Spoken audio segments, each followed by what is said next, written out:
Yo, Yes, hello. Live. Hello, everyone. Brandon Yager, Deb Yager. Yes. Yager training. Let's make sure that we have the volume all the way up. So cool. So we're on episode 4. Hey, Megan, of how to preserve your energy as an entrepreneur. Can you hear us okay? We good? Can you hear us okay? Good. Just double check. Put in the comment there if you can. Just like to know if you can hear us. Last time we had a, hey, Carmen. Hey, Carmen. So the environment. Yes. So how to create a conducive and a powerful environment for you to succeed.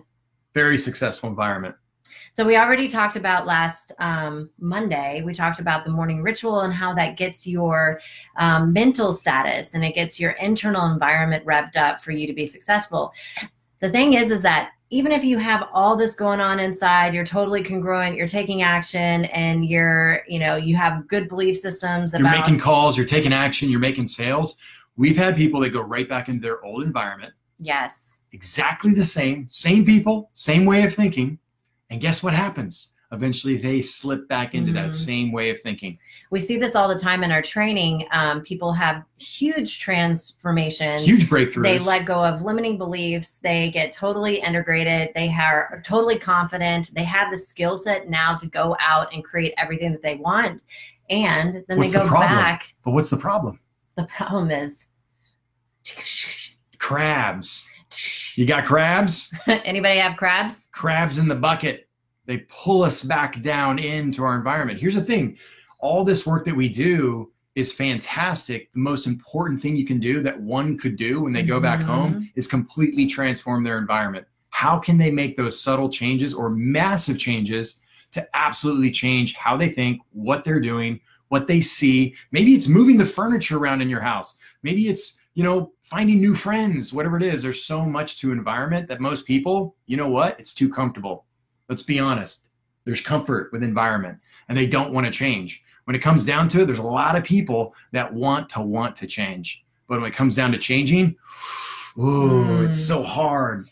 And the thing is that the people that we love, maybe our family members, our close friends, the tribe that we hang out with, they may mean well, right? The only thing, and a lot of times they're well-meaning crabs because we love them. You go out and you take action. You tell them about your dreams, what you're going to go create for yourself.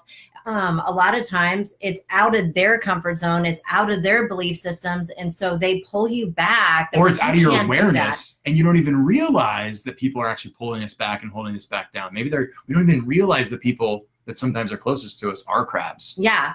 And friends.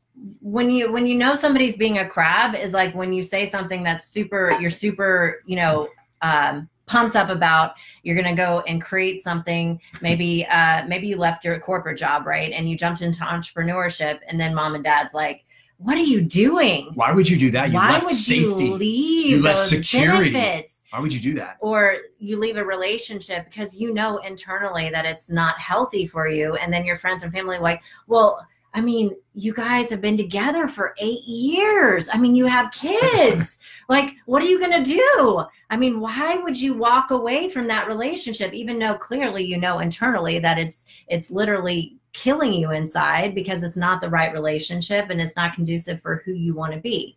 And there's always exceptions. There's always exceptions for everything. But it's for you to think about like what in your environment is supporting you. Because you want to have people that whenever you are going out and doing something that's never been done before, they say to you, I see you, you got this, you can do this. In fact, they've probably done it before. You're getting this, right? Yeah. Yeah, good. So you don't want people saying, you can't do that. Why would you do that? Who do you think you are? Yeah. So you have to think of it this way. If our old way of thinking got us the environment that we have, the people, the job, the income, if our old way of thinking created that, and then all of a sudden we change that way of thinking, how can we go back into that same environment and expect different results? Exactly. It's because almost impossible. The old you trained all the people to relate to you in a certain way. Because most likely, and usually the thing is that people have lack of boundaries. Most people do. Yes. Absolutely. And so they train people in the lack of communication. Like we talk about this in the training, because communication is the response you get. It's the response you get. So how have you been communicating? How have you been reacting? How have you been acting around your old environment? All those people only know you for that person. And so then you come back and you decide that you're going to do something different. They don't even know. They're puzzled because it's like this whole new person. They'll even say, you're not you anymore. I like the old you. What happened to the old you? And the thing is they don't know any better. So it's your job to communicate, hey, this is what I stand for. This is what I believe in. This is what I'm doing. And I respect your model of the world and I don't buy into it. Everybody knows when their boundaries are being violated, right? You have this subtle intuition. You have a feeling, or you're like, oh, I should have said something. I wish I said something then, but I didn't. And then what do? You go back and start beating yourself up, or worse, talking smack about the other person. And that's how you know that could be an environmental issue. Could yes. be. I'm not saying it is. I'm not saying it probably is. But it might be. And when we talked about boundaries in some of our other episodes, it's so very important when it comes to conserving your energy.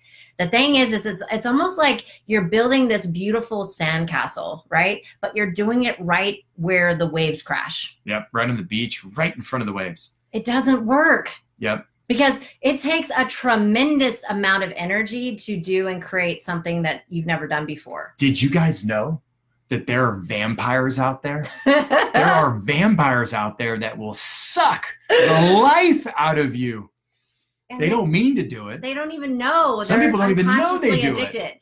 And then there's a lot of people that don't have boundaries that are addicted to helping these vampires because it gives them a sense of purpose unconsciously. We all know someone who's a vampire, don't we? Yes. Maybe they're a friend. It's like, that's a good spot. Because they need energy and they don't have enough of that positive drive and that energy for themselves. So what do? They try to bring others down with them because it's, misery loves company. And so they just suck the life out of people. And we have clients and friends that we know that they have a lot of people around them, but there's a reason they have those people around them, right? They serve a purpose for that person, or else they wouldn't be there. It's a codependent relationship. Which is total environmental, which means when you change the way you think about something or yourself, or you become more confident, and all of a sudden, maybe you don't need those people around you because they need you more than you need them. Or maybe there was something in the relationship that gave you confidence, and now that you have it inside without some sort of external stimulus, you don't need that relationship anymore. And we're not saying go out and, cut all your relationships off for people that aren't necessarily building value. But if you have healthy boundaries, great, good, yes, keep those. We are saying evaluate your friendships, evaluate how you show up in all your relationships. Are you being truthful? Are you truly saying what you mean behind the words? Are you saying yes all the time? Or are you saying yes, but really meaning no? Right. Are you people pleasing? Yeah. There's a lot of people pleasers out there. People that struggle with boundaries. And this is the biggest way to take down your business. If you have lack of clarity of what you stand for, what you're not willing to put up with, and what you're willing to do, then you're going to get very, very up and down results. Yep. Inconsistent. Yes. Yo-yo results. And so a great example of that is your schedule. Right? If your schedule's all over the place and it's not real tight, it's not real consistent, chances are you're not laying down some boundaries, right? Where it's like, hey, I've got this and this going on, but I can fit you in tomorrow at 4. Some of us are fantastic at that. Others need some work. Yeah. And if you have a lot of people that disrespect your boundaries, then where in your life do you do that to others? So if you're just there's something unconsciously for why you're attracting those people. If you're just jumping on, we're talking about environment. How is your environment? We were talking about how when people come in, they change their thinking, they transform, they have massive breakthroughs in their training, and then they go right back into that comfort zone of the normal old environment that they were in, and they expect everything to be different. And it's not. It's interesting. Or they're just an entrepreneur or business owner or anybody that's seeking success, and they don't understand why they keep hitting a ceiling. they can't break through to the next level, a lot of times it's because their environment isn't conducive for their success. Right. Because maybe they are constantly guarding their boundaries. Maybe they're not saying no when they need to say yes. Maybe they have naysayers on their team and their business. Sabotaging. Right? Sabotage. Energetically, mentally, behaviorally. I used to call them Debbie Downers, but I don't know. I no longer call them that anymore. So anyways, if your environment needs changing, everybody knows about the crabs, right? Unconscious crabs, conscious crabs.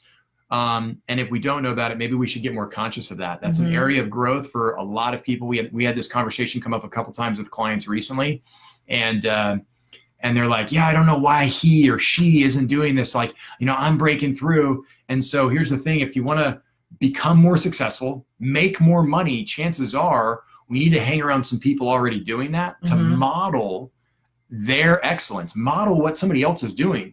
It's like the millionaires always invite a billionaire to the meeting every now and then.